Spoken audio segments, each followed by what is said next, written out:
ଚିନ୍ତିଲା କ'ଣ କରିବ। ଏମିତି ମନେ ମନେ ଭାବୁଥାଏ ମୁଁ କେମିତି ତ୍ରିପୁର ବିଜୟ ହେବି, ସଂସାରରେ ମୁଁ ହିଁ ଏକା ରହିବି। ବିଷ୍ଣୁ ଭକ୍ତି ସତ, କିନ୍ତୁ ମନେ ମନେ ଭାବିବା ସମୟରେ ଶ୍ରୀକାଳରେ ଆସି ନାରଦ ଆସି ପହଞ୍ଚିଲେ।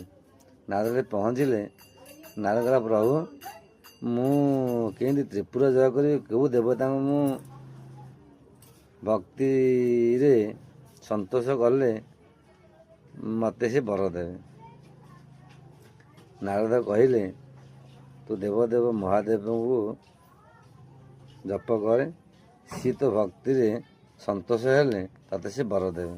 ସେ ଭୋଳାନାଥ ନା, ତେଣୁକରି ତାଙ୍କୁ ତୁ ଜପ। ବୃକାସୁର ଜପିଲା, ଜପି ଜପି ଜପି ଜପି ପ୍ରତ୍ୟେକ ଅଗ୍ନିକୁଣ୍ଡ ଲଗେଇକି ଜପିଲା।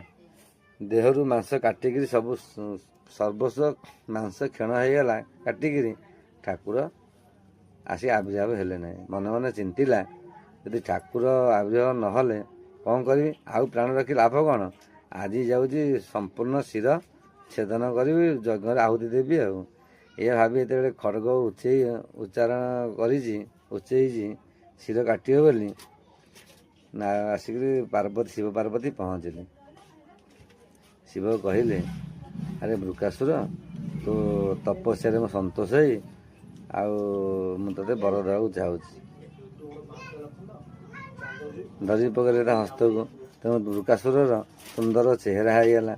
ସୁନ୍ଦର ଚେହେରା ହେବା ଭିତରେ ସେ ଚିନ୍ତା କଲା ପ୍ରଭୁ ମୁଁ ଯାହା ଉପରେ ହସ୍ତ ଦେବି, ମସ୍ତକରେ ହସ୍ତ ଦେବି, ସେ ଭସ୍ମ ହେଇଯିବ। ଏହି ବର ମୋତେ ଦିଅନ୍ତୁ। ଶିବ ତ ଭୋଳାନାଥ, ସେ କିଛି ଚିନ୍ତା ନ କରିକିରି କ'ଣ କଲେ ନା ତଥାସ୍ତୁ କହିଦେଲେ। ଶିବଙ୍କ ସାଥିରେ ପାର୍ବତୀ ଅଛନ୍ତି। ସିଏ ଦେଖିଲା କି ଇଏ ଯଦି ବର ମୋତେ ଏକଥା ଦେଲେ, ଏ ତ ସୁନ୍ଦର ନାରୀଟା ପାଖରେ ରଖିଛନ୍ତି, ତାଙ୍କରି ମୁଣ୍ଡରେ ହସ୍ତ ଦେଲେ ଏ ନାରୀଟାକୁ ମୁଁ ବିବାହ ହେବି। ତେଣୁ ଏଇ କଥା ଭାବି ଶିବଙ୍କୁ ଯେତେବେଳେ ଏଇ କଥା କହିଛି, ଶିବଙ୍କ ମୁଣ୍ଡରେ